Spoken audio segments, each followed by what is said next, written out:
name is Adrian Marinovich. 3 years ago, I embarked on a journey to find real-life examples of what I believe to be the heroic potential that every person possesses. What I discovered was a human resilience far greater than I ever imagined. The people who appear in this film have touched my heart. I hope that they inspire you as they have inspired me.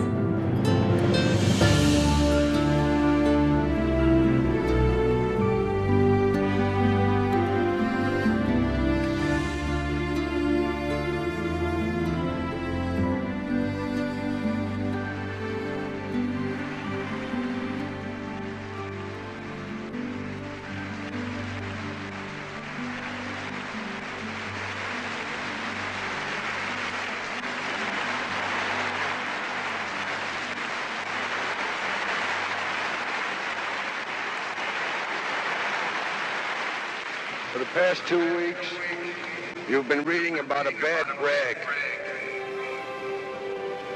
Today, I consider myself the luckiest man on the face of the earth.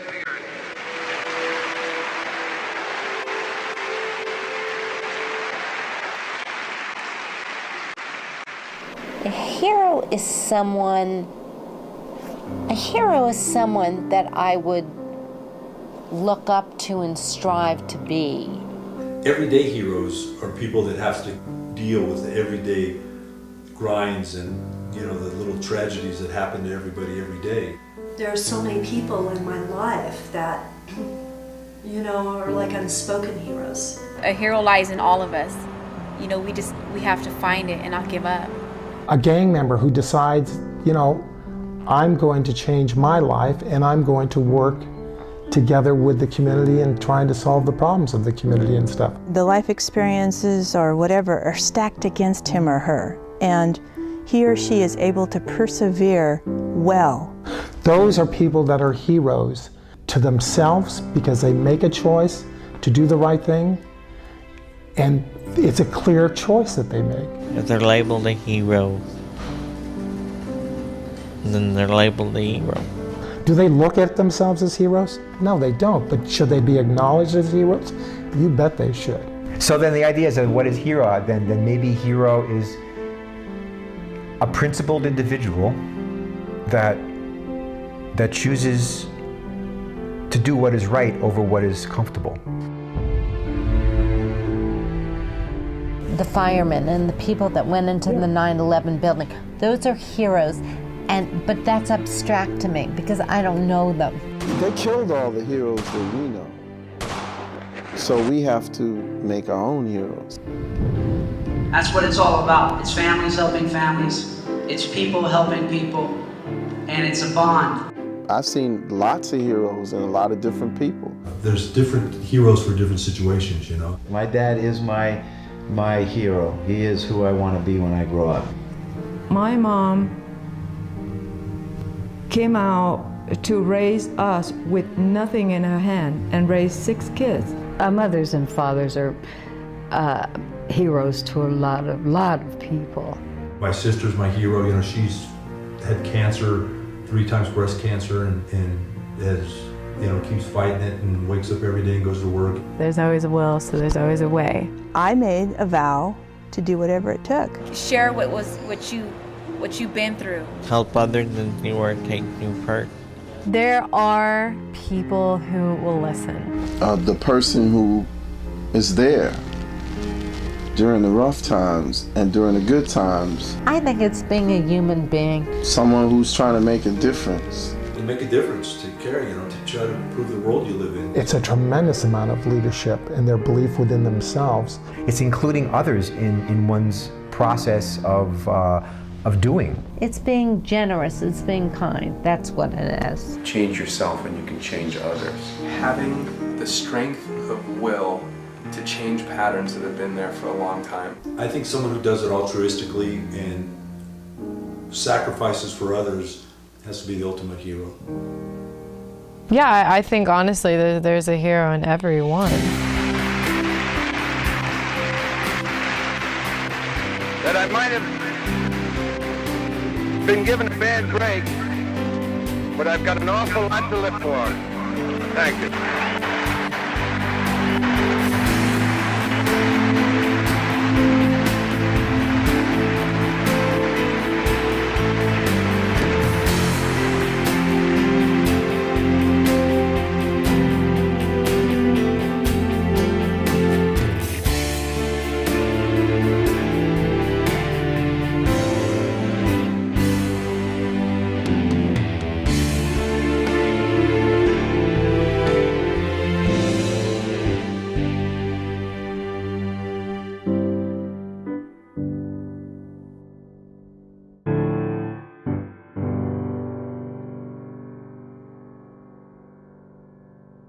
When I was little, they made fun of the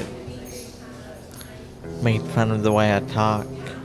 When I was born, my eyes were crossed, and so that added to the fire. With my handicap, they said that I would be in a vegetative state all my life. You're not able to walk now. No, not really. I can stand and hold on to things, but And you it's have- progressed in the last couple of years pretty bad. See, I was lucky. I was older and I gradually fell into this. Up until I was in my 40s, I could still walk and I was pretty much unaffected by it. It's kind of your Rolls Royce of diseases. MS is just, some people it affects within a year you can die, some people 20 years. But it's a cruel disease because it affects any part of your body that has nerves, which is everything. So in my case, it affects my legs, my swallowing. Like talking about playing guitar, I can't button my shirts even. I have to pull these over my feet because I don't feel my fingers. And it's real, you knock things over, and it's trying. It's really trying. It was one of the most painful things. Not only was it painful mentally, it was just, ripping me apart. That, all I knew about MS, and I didn't know very much, was that I would be in a wheelchair. And the first year I was in a wheelchair. There were times where I had such severe exacerbations that I was in a wheelchair. And truthfully, I was in my 30s, and I thought, how is this possible? How am I going to live my life like this? It just was an incredibly stressful time, and then I was on antidepressants, and so not only was I trying to deal with the MS, I was also so drugged up. I was like becoming a zombie, like not myself. So I spoke to the doctor, and Bill and I went there and said, this isn't good, this is just as bad as having MS, feeling like a zombie. So the first year was by far the most difficult, and it totally made me change the way I looked at myself. I didn't feel like a woman, I didn't feel like a wife, I didn't feel like a mother, I didn't feel like a person. I thought, this is not who I want to be. My parents divorced, so I was being split between both of them, and that wasn't comfortable. I always was a curious person. I was always curious about drugs. I wasn't afraid of it, and I wanted to see what it was like. It was a way to escape from what, the teenage life. When we caught her the first time, the look of my child on crystal meth is something I will never, ever forget. It ranks up there with watching my mother die. A long time ago, I think when I was 16, I was on the train and my mom had a nervous breakdown. My dad left my mom when I was 2 years old, so my mom was an alcoholic. And she neglected me, she paid no attention to me. She didn't even teach me the birds and the bees. It was the middle of the winter, and I had a t-shirt, a pair of jeans, and sneakers with no socks. And I was officially homeless. So that led me to go to the street life, which I've got jumped into a gang at the age 13. And I ran away and Since then, I've been in and out of institutions. I had no connection to family, no connection to people. I did several times in the county jail for bad stuff, for fighting. A lot of it was for fighting, for drinking, for using drugs. Yeah, I moved in with my father. He lived in the ghetto. I mean, he said, "Welcome to the ghetto." And I didn't even know what he's talking about until I stepped out the front door, and I was like, whoa, this is serious. He had drug dealers all the way up and down the block. And, you know, I almost got shot by one because I didn't want to buy nothing. My first husband, he ended up beating me up really bad. I started using heavy drugs at the age of 21. I started off with meth, and then it progressed to heroin. I have 6 kids now, and I didn't raise any of them. The 5th one got taken to CPS because she came out positive for opiates. My 6th child was born in prison. I had my big car wreck. That was a huge experience for me. I went to LA basically to dance. So I was coming home from rehearsal one night and a drunk driver hit me. It was a big, life-changing experience. I ruined my ankles, my knees, my back, my neck. I became very ill. I had amnesia. I couldn't stay awake. I could fall asleep. I couldn't drive. I had to relearn math. I had to relearn to cook. I had to relearn a lot of different things in life that were natural for me or that I had, you know, learned through my life. And then I didn't know them anymore, so I had to relearn them. The most difficult challenge that I had in my life probably took 20 years to discover it.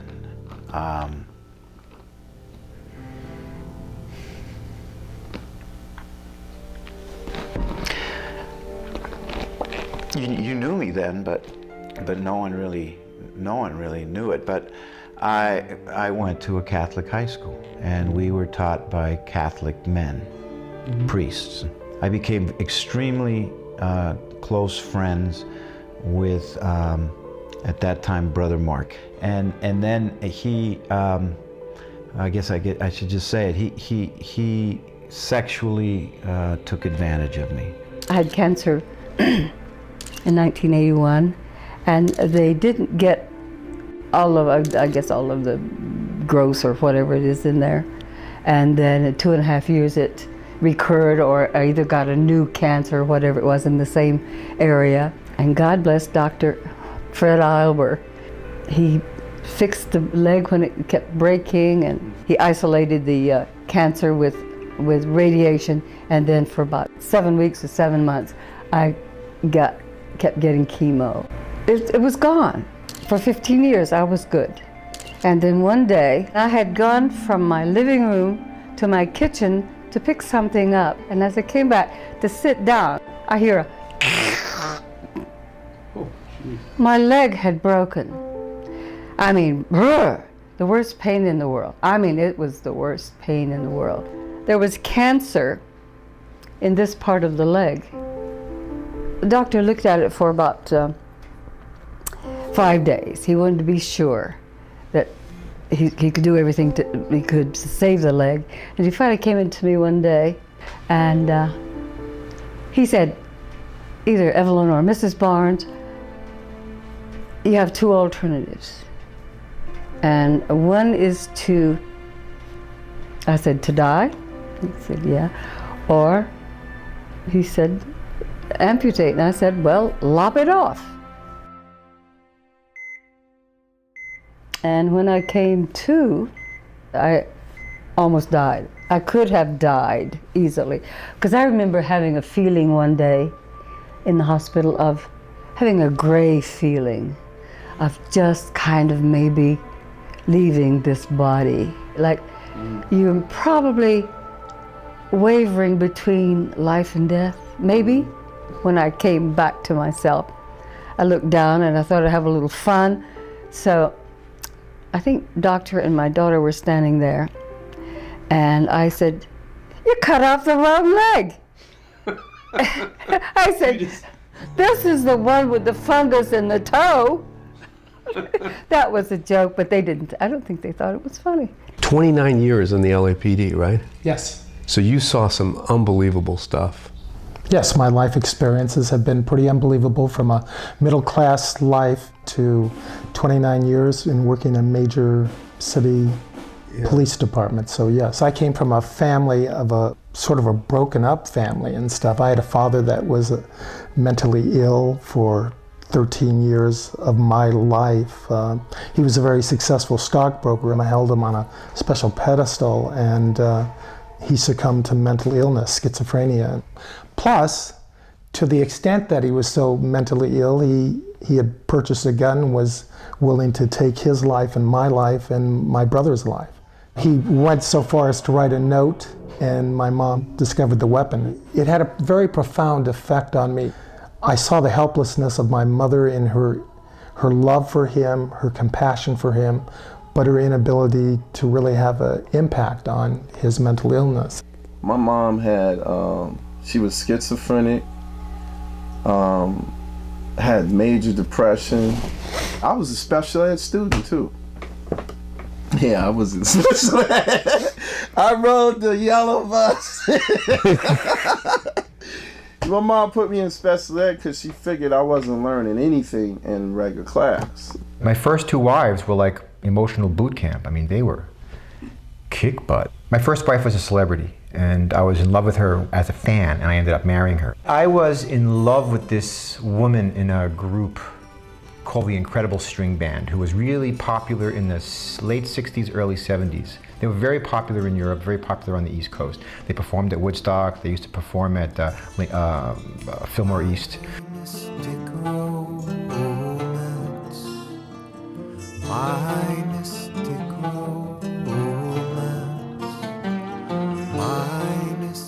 I was sitting on the edge of the bed with my younger brother looking at an album cover, and I said to him, one day I'm going to marry her, because I was in love with her. Just her image. Her name was Licky, short for licorice, because in the beatnik days she used to smoke black cigarettes with the beatniks. When I came out to California, I'd say about 3 or 4 years after making that statement about marrying her, I ended up meeting her. Well, a friend of mine hooked us up. He said, you know, Licorice lives out here. You know, I said, really? He gave me her phone number, so we met. And 2 days after we met, we decided to get married. But she had tendencies to be schizophrenic because she used to hear voices. I didn't know this. I didn't know that because I was in love with this image of who she was. She used to be very angry. She was a very angry person. And I didn't know that either. She's also violent. She could be physically violent. She used to scratch me so much that I'd have to wear turtleneck sweaters and long sleeve shirts. It was so weird because when we would run in circles of her celebrity friends, it was like this front of celebrity. And then when we would get home, it'd be like the mask was off, and then there'd be this deranged creature.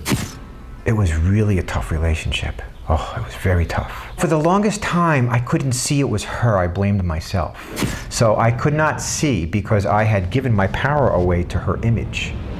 My reaction to her was, I have to help her. I have to fix her. I have to help her through this, whatever it is. And I have to bring her to understanding. That's what the trouble started. My second wife was also schizophrenic.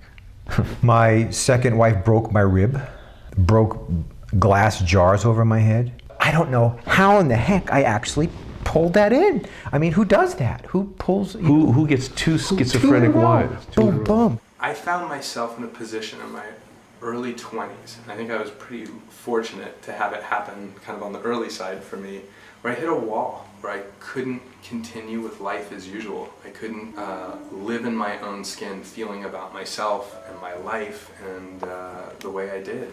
I think there was a fundamental depression, lack of ease within myself, upset with the world around me. Being me was not fun, and it was full of pain, and it was something had to shift. I was curled up in a ball in my bed and I was crying, and I remember thinking I had hit bottom, and I was terrified of all the things I had to let up and face, and all this big ball of hurt I had been carrying around. It was like taking a step in total darkness and hoping there would be ground underneath me. I didn't know if I was going to plummet to my death. It felt as scary to me as facing death. I finally quieted my head and just opened my heart and just let whatever was in there come out without judgment. It was like throwing up poison. My father, I don't think he finished junior high school. And my mom never got a degree. She went to college so she can get financial aid so we can eat, you know, because we had no money.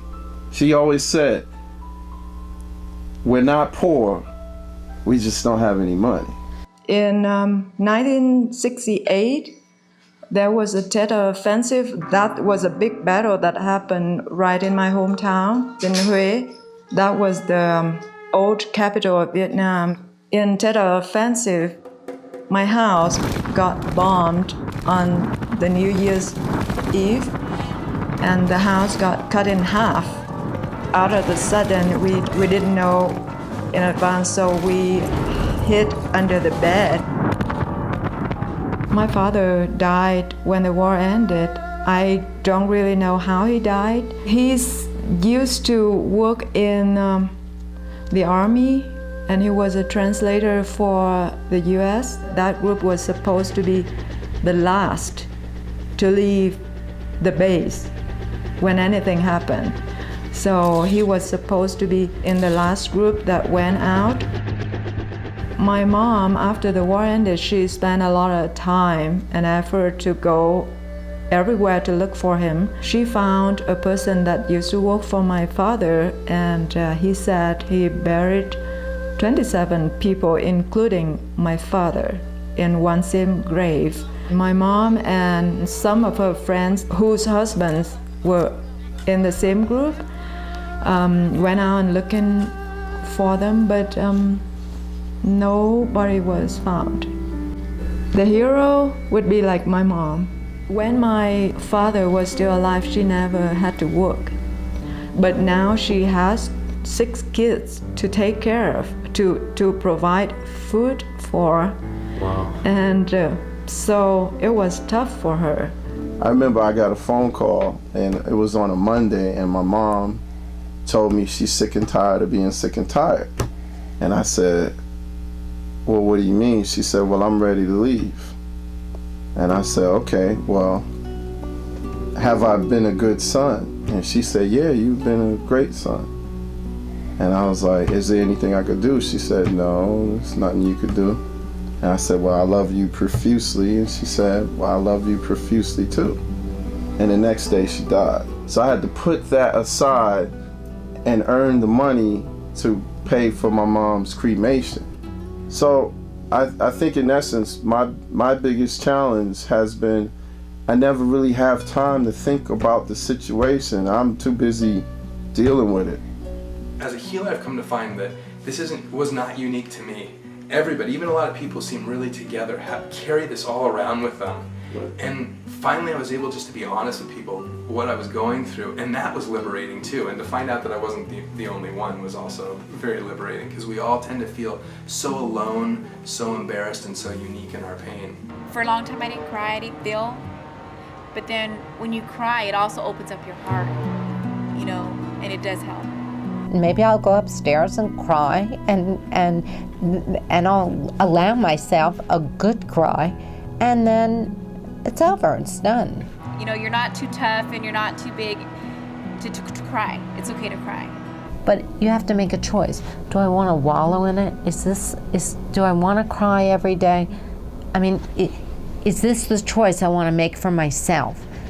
I used to dream to become a surgeon that can go out and work in the battlefield and help people there, but I never could make my dream come true, because when I finished high school, my mom got very sick and she had to stay in the hospital for 6 months, and I had to stay with her.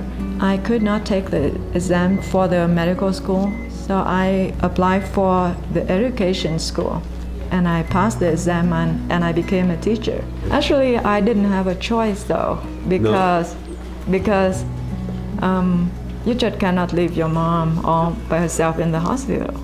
I really cannot tell if I would be happy if I were a doctor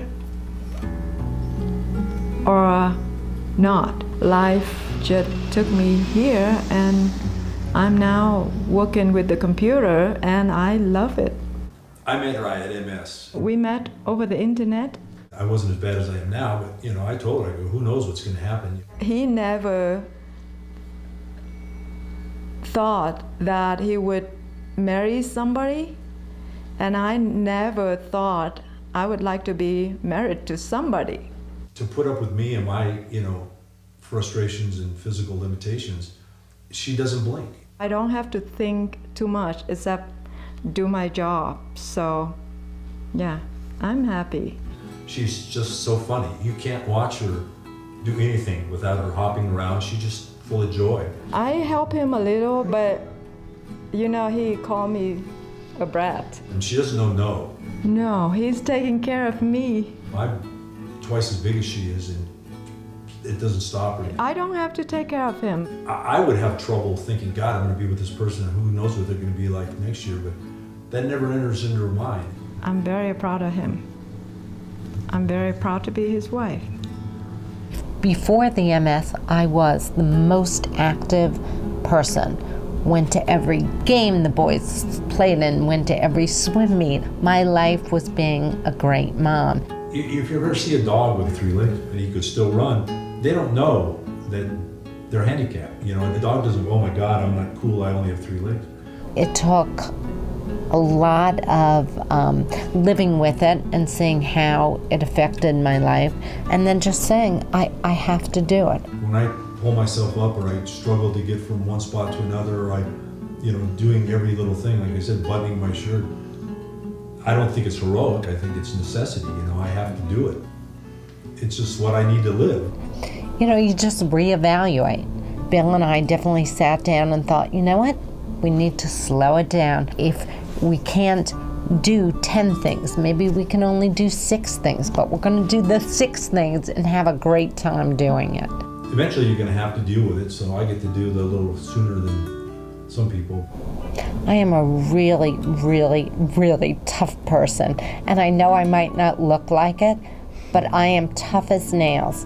And I just said, this is not the life I want for myself, for my children, for my husband. It's not fair to me, it's not fair to them to be this sickly person. I'm not going to do it. It's really easy to get impressed with yourself, you know, and then this happens to you, and then you got to go, oh yeah, I'm not going to turn any heads when I walk in the room unless it's if I run over somebody in my scooter. I don't love the fact that I have to use a cane when I go out. I can't stand when we travel and I'm in a wheelchair, but it's being in a wheelchair and being able to travel and do the things I want to do, or staying home. So, you know,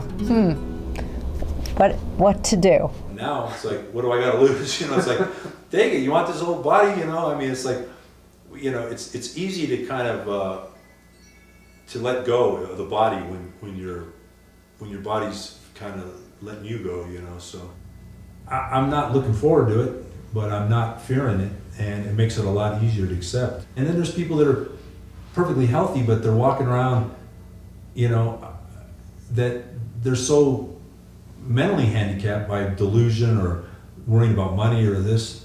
I got to tell you something, no question, no decision, I'd rather be like this.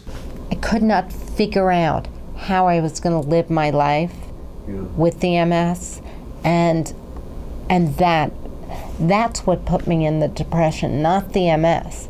I think the hardest one is to get married without telling my mother too long in advance.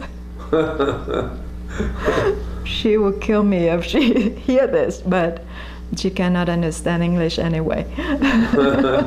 I called her a week before the wedding, and I told her that I'm getting married.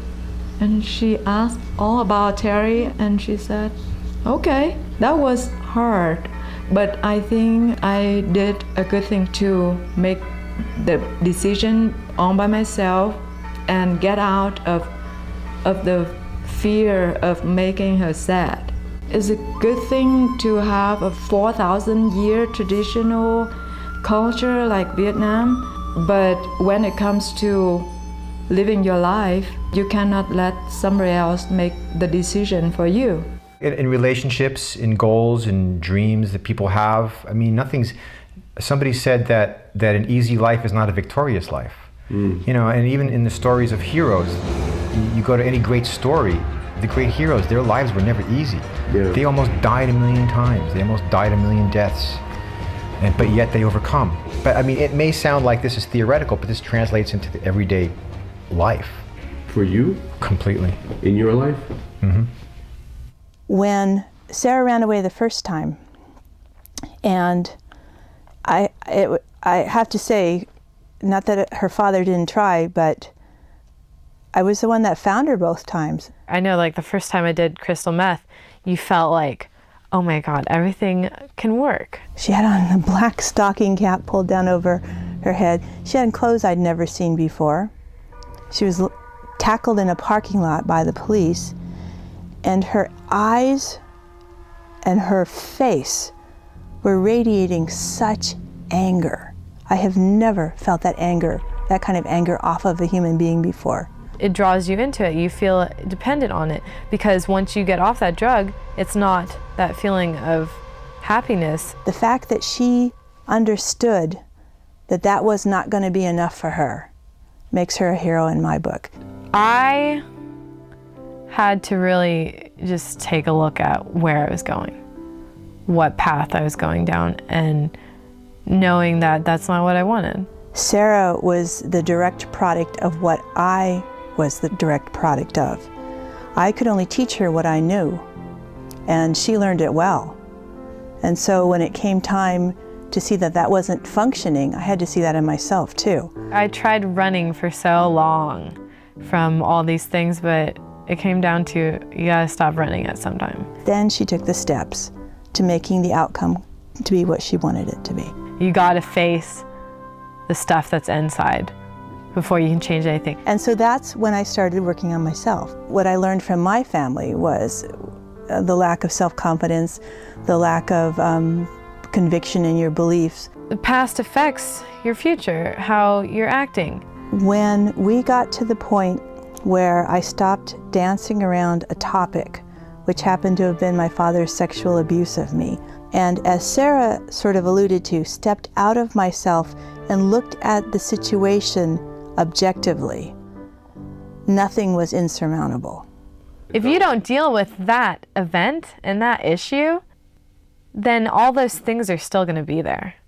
And it's kind of like it's a chain reaction. One event can cause all these feelings, right, and then all those feelings can cause other events and other feelings, and it's just like if you don't go down to the core issue, you're not going to fix things. That's what I watched my mother do. I watched my mother feel inferior, and I watched my mother draw into herself and avoid issues. She avoided therapy. My mother, bless her heart, I love my mother dearly, but she had a saying that if she couldn't take a pill and fix it, she didn't want to do it. Right now, no, I know I can get that feeling without having to use the drugs. I was my mom's only daughter, and I didn't understand why she neglected me, and why did she let, I got molested when I was small, by two family members, and I couldn't understand, why she let that happen to me if I was her only daughter. So I didn't have respect for myself because I was never taught respect, not even from my mom. I grew up in prison. If I didn't like the way you looked at me, I'd go and fight you. But in prison, you can't do that because you can die in there. What I've been through, I want to let kids know and tell them, it's okay, to cry out for help, because maybe when I was younger, I didn't cry out for help. I cried out towards the wrong ways, to the street, and I shouldn't have done that. When it comes to working on myself and realizing myself, that's a struggle for me. That's a fight for me today. It's just because I've never looked at myself, of my faults or what I've done wrong. I'm used to just running off and going to, just hiding myself behind walls. You're never going to find that love out in the streets. You're not. And for the first time in 35 years, my mom finally told me she loved me. So it's building relationship too with your, reaching out to your families, letting your family know that you're tired. Don't hold it in, tell your mom what hurts you, or your family what's hurting you or what's bothering you, because that has a lot to do with it today, and I've told my mom, because because of your alcoholism, you turned your back on me. And when I was getting molested, you said no. And, you know, if you would have told me a long time ago that you loved me and you wanted me to be a better person, you know, that could have also helped me out in my life. It's kind of weird to be sexually abused by an ordained priest when you're raised a Catholic as I was.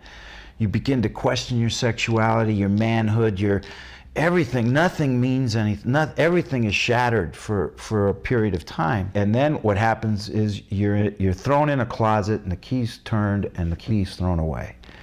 Because now who do you turn to? Hate and anger, although you can bury them, which I did, although you can put them in the background, which I did, they're spiritual cancers. They don't die on their own. Unfortunately, the only way they die is you have to face them and let them go. And I discovered that when all of a sudden my anger management was out of control. And I literally picked up a chair and threw it through that window. Those moments led Susanna to say, I can't live with you this way. I wanted this guy's head on a platter. I wanted his head cut off. I wanted $1 billion. I wanted him burnt in the stake. I started writing letters to him.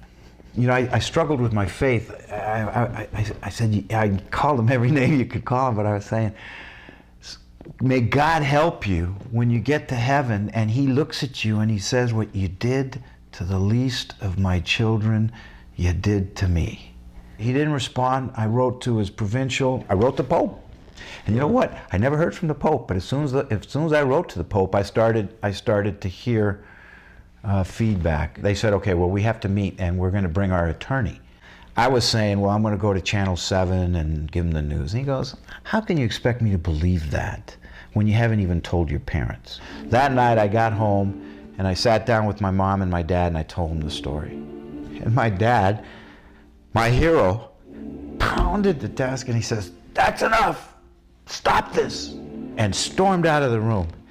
And I'm sitting there going, whoa, you know, what did that happen? And that was my hero. By the way, we got it all worked out, but I mean, at that moment in time, you couldn't have stuck a sword further in my soul. My mom started giving me these things on forgiveness. And I'd read them and go, pfft. And then I thought, you know what, a just and loving God has to justify my hating this son of a bitch. So I took the Bible and I started to read, judge not and you shall not be judged, forgive and you shall be forgiven. So if you tie that in, it also says, if I don't forgive, I'm not forgiven. And I had so much that needed to be forgiven, you know what I'm saying?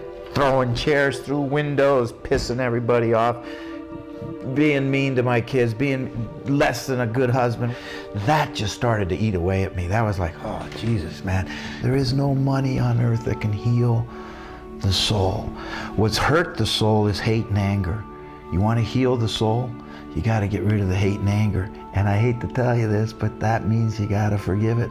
If you forgive yourself, it's a lot easier to be able to forgive other people, because if you're still holding stuff that you did on yourself, there's no way that you can possibly forgive another person. I reached the point where I knew I had to forgive him.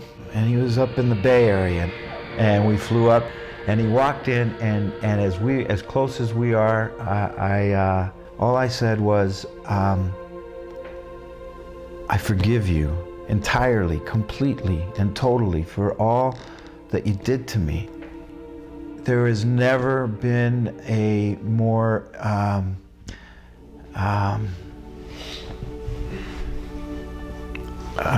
transformation of character than that for me.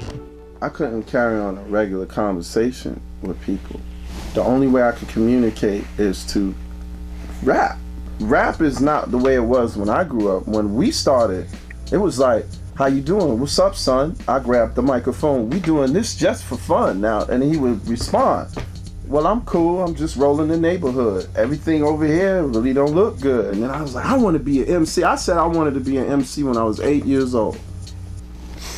And what was funny about it was I went and this nurse said, I had a lisping problem. I used to talk like this. And I asked the lady, will this ever cause a problem in my life? And she said, well, you won't have any problems, but you'll never be an MC. And that played in my head. You'll never be an MC. And I kept working on my speech. I mean, I kept rapping to myself to the point where it was just second nature. I'd be like, yo, everything I said was a rhyme. I found myself content and happy at what I did. And I was happy with that. Because I always reflected back on my father at how driven he was to promote and become higher, and then he lost it. So there was fear instilled within me to promote higher and higher and higher and higher. When my father lost his position, it created a great sense of insecurity within me that then created within me a sense of I need something secure within myself, a job, a profession, and I picked law enforcement. I ended up joining the military, and I was doing the same rap, and there was this dude, and he said, you know, you could get paid for doing this. I ended up doing this show, and I got paid $200 for coming off the top of my head for 15 minutes. And I was like, you could get paid like that? He said, and then some. I was like, really? And I ended up meeting this small group, and we formed a group called Brothers of the Same Mind. I did my first demo with them, and we got a write-up in Unsigned Hype. And then we got a manager, and next thing you know, we had a full page in the Source. And we were playing with everybody from Run DMC to Ice Cube to DJ Quick to we were just playing everywhere. No need to get rowdy when the music plays. I like to keep it going on in a smooth state. I like to say what's up to Dr. Roger, Ricky Dallas. A2 are down with the Brothers Clay. But the one thing I was looking at, it was like everything I wanted to say, I wanted to be positive. Why is that? Because that's who I want to be. That's who I really want to be, is this positive person. People are who they are, and they're gonna make fun of you no matter what your disability or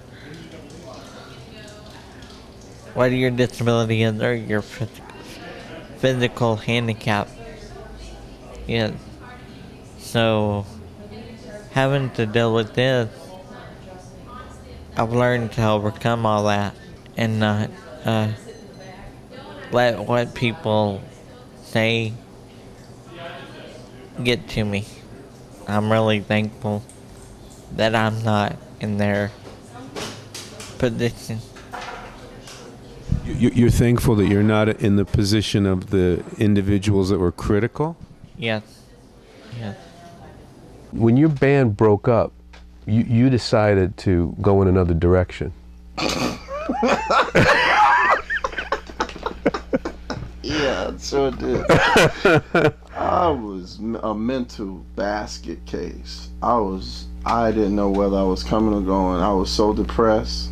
So I went to Shoreline Community College. They had an engineering program. I ended up graduating, but I didn't pass the piano proficiency test.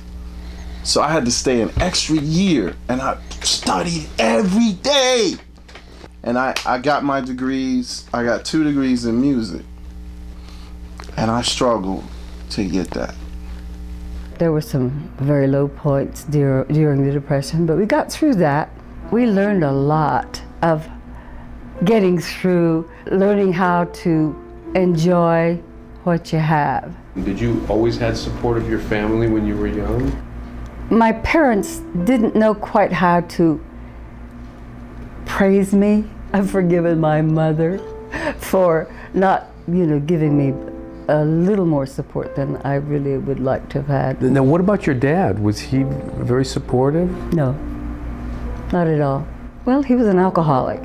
And he just, from the beginning of the Depression, I think he couldn't take losing his job. I think he meant well. I just think that alcohol is such a damnable thing that it really got to him and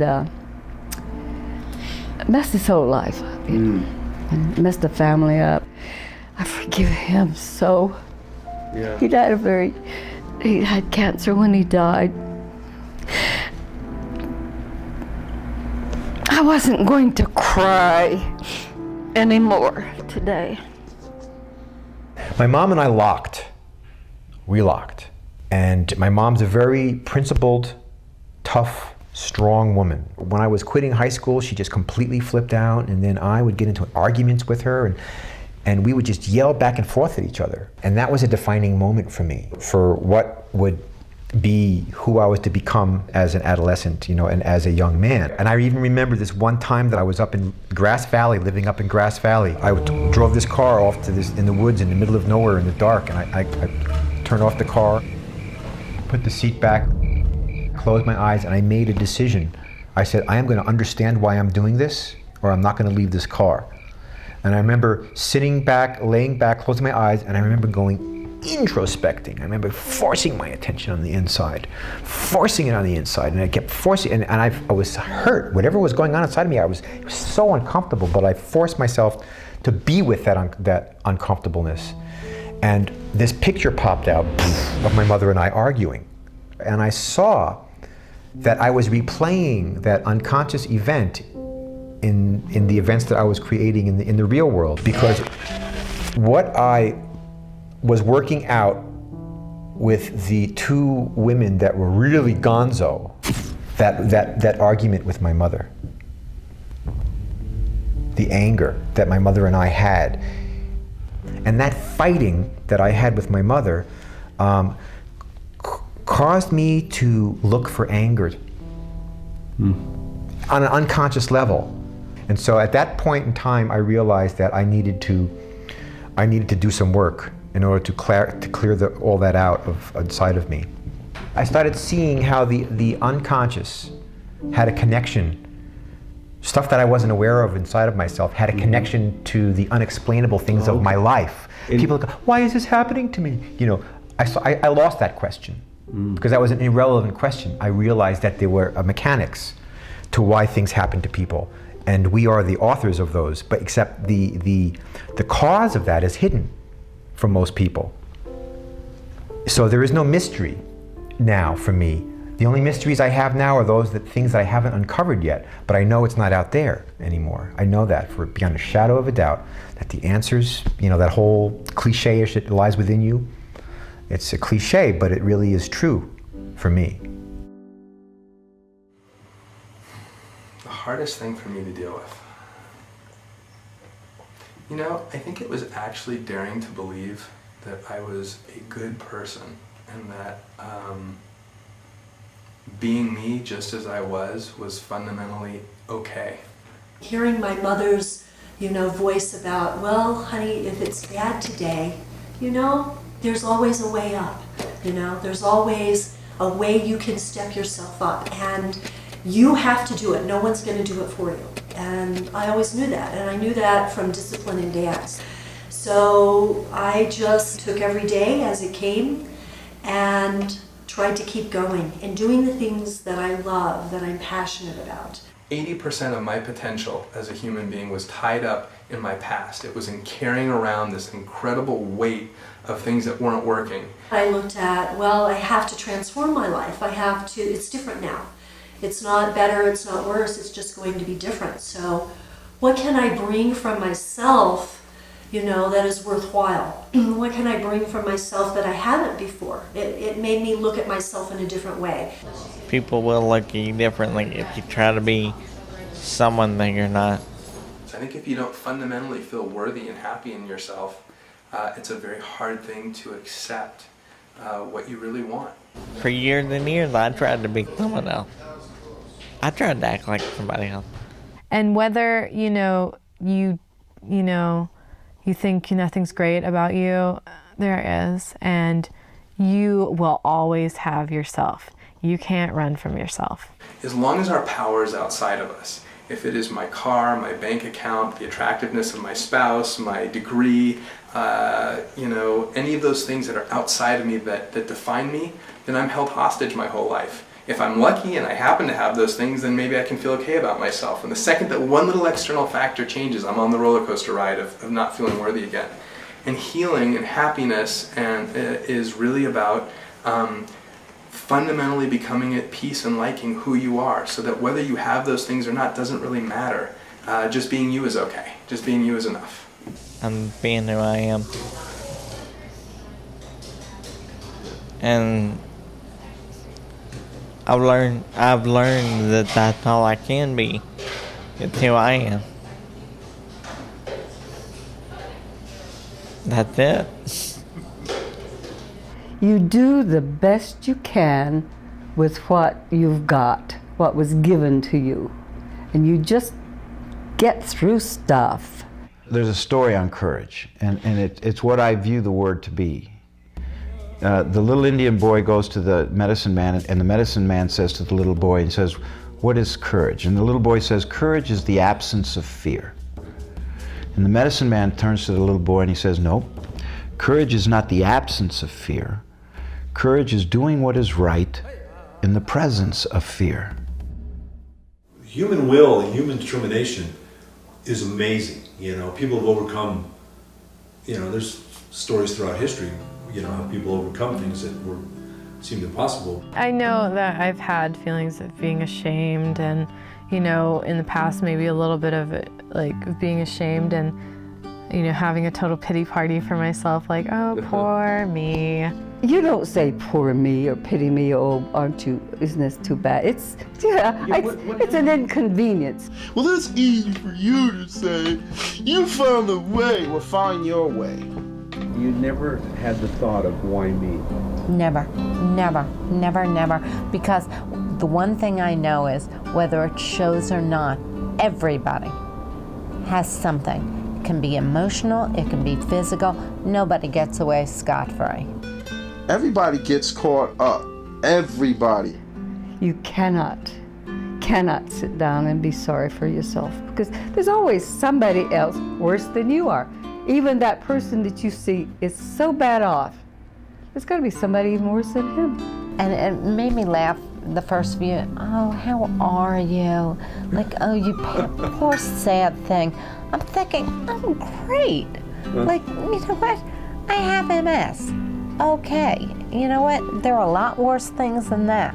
If you look at other people, I'll tell you, there's a lot of people even worse off than I am. So if MS is the worst that I have, I'll take it.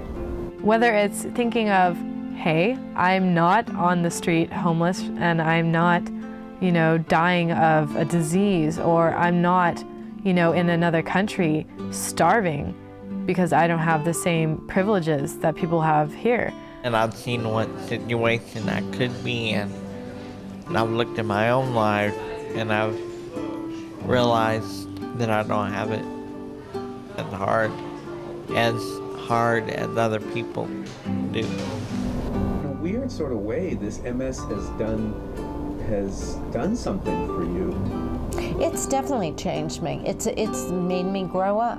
I got a lot of flaws, I really do, and I know them, and I recognize them, and I see them, and sometimes I can't catch myself and stop them. And is that the way I want to be, or would I rather be? Do I want to be angry sometimes? No. Does it feel good to be hateful? No. So why not get up and try? Okay, all right, how do I get through this? It's all, you know, what you do with your inside hero. And everyone has it. I know I've heard from a lot of people they didn't expect all these things from me. They didn't see me as a person who had run away or who had done drugs or who had been violent or, you know, been promiscuous. They didn't see me as that person, because now I'm able to act like I want and I'm happy with, you know, the decisions I'm making more so, and I'm more myself than I ever have been. And I'm awfully impressed by her. And it's just nice that she finally sees it now too. I was looking to work out that anger, and I did.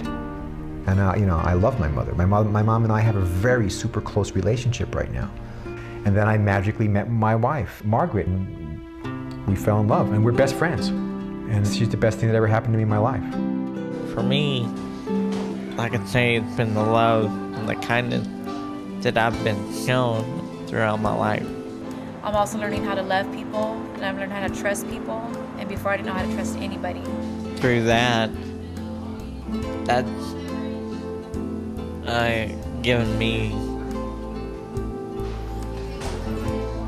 the strength and energy to share that experience that I've had with others.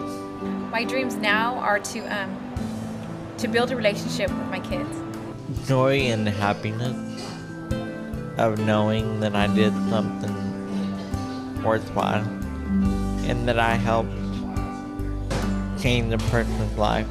Just to keep moving forward and not let what anyone says or does get to you.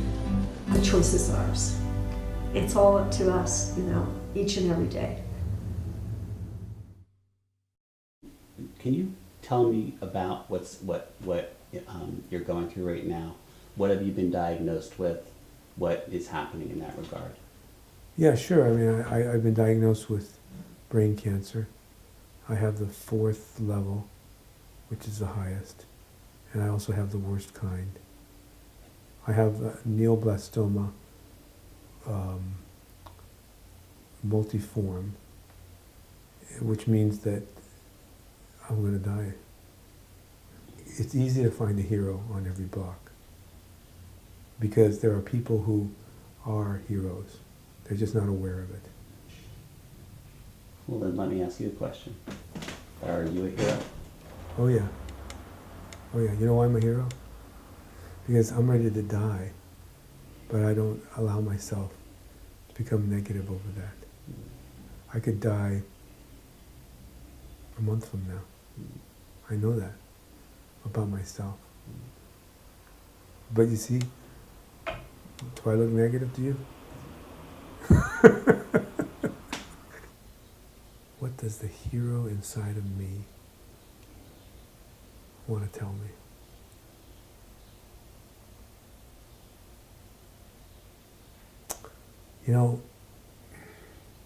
I think the hero wants to tell me that I want you to do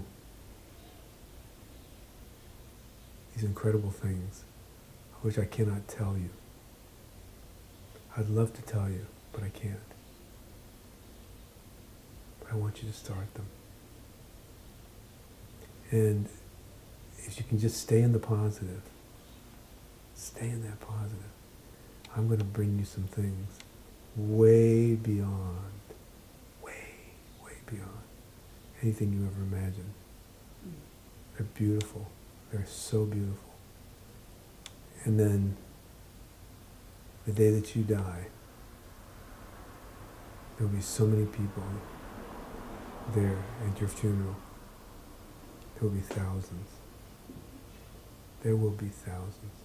And they're just going to love you so much. And that's what you want to do. Because your life will be really meaningful. Your life will be so meaningful when you bring that kind of a film and you give this to people. And then they come and they go, wow, man, that's really cool. That's what I think the meaning of, that's what I think it is. What do you think?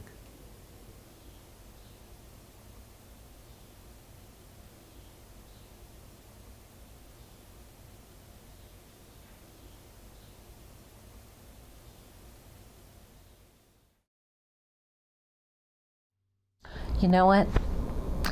Here's my philosophy of life. You only go around once. You better make the best of whatever you do have. You better. Because you know what? Once it's over, it's over. The only thing I have control over in life is how I choose to view my life and view life's challenges. And to the degree that we can meet any life circumstance, good or bad, and choose to have it uplift us, to set us freer, to take an attitude with it that makes our lives better, that is the only power we really have in life. Life and the gift of life is a very sacred thing. And so no matter how bad the outer appearance of it is, the flame and the spirit of life itself is very sacred. And in all things, if you choose to honor that, you cannot go wrong. I think my life has been so blessed. I've been very lucky. And even though we had to go through a lot of trouble, I never got stopped in my education, in my work. I really appreciate the life I have here, and that's all because of the good thing that this country has. So I cannot say thanks enough. People that don't take advantage of the things they have are disabled because they're disabling their ability to accomplish things. So they are disabled, you know. I mean, I'm disabled because I'm physically, but if you choose not to do anything or use the talents or things you have, then you've disabled the part of your brain that allows you to achieve things. So what's the difference? I would never change anything in my past. I don't regret nothing I've ever been through at all, because it made me realize what I need to know today, and that is that I am worth it today. And I didn't know it then, but I know now. There's something within a person of their self-belief in themselves to be able to galvanize a community and galvanize people and coordinate that and to make them work together to make a difference in a community. Being my age, being 17, having graduated high school at 16 after I was a high school dropout and I thought I'd never go back. I mean, graduating high school at 16, starting college at 17, I mean, that in itself, the accomplishment of doing things that you're proud of is a high in itself. There is something alive within us that is beyond belief and faith, that we know, that we all know. Love, wisdom, knowledge, it's just so much more engaging than just having things. You know, I want to have things. I need to have a couple more things than I have now. But the thing is that I have proven these principles to myself, and they're practical. They've helped me to overcome certain things in my life. When those principles, those verities are looked at, studied, and then applied, one finds that one can have a happy life. That's my experience. Has this been some sort of a benefit to you to have this amputation? It's made me a heck of a better person. Just know that there is a purpose for your life. Why you were put here on earth. The only thing that will heal the soul is to face the demon, give it a name, forgive it, let it go, and trust me, the healing will begin. First the fall, and then the way I recovered, the pendulum, hate, anger, whoosh, boom, total forgiveness, man, and both had the hand of God in it, so I don't have any regrets. I think the thing that I'm starting to learn now is stop looking at life as a struggle. Because I've always lived in survival mode. You can't say that I made it overnight. I even said it in the song. Some think I made it overnight. It took 1,000,000 days of preparation for a one-day flight. I even trained for the crash. I'll be the one with the parachute glued to my ass, surviving with the plane crashed and gone. The black man I am, I'll still be keeping on, cause I don't believe in luck. Yo, it's skill, baby, all the way up. I'm just trying to come on up, man. Just trying to come on up.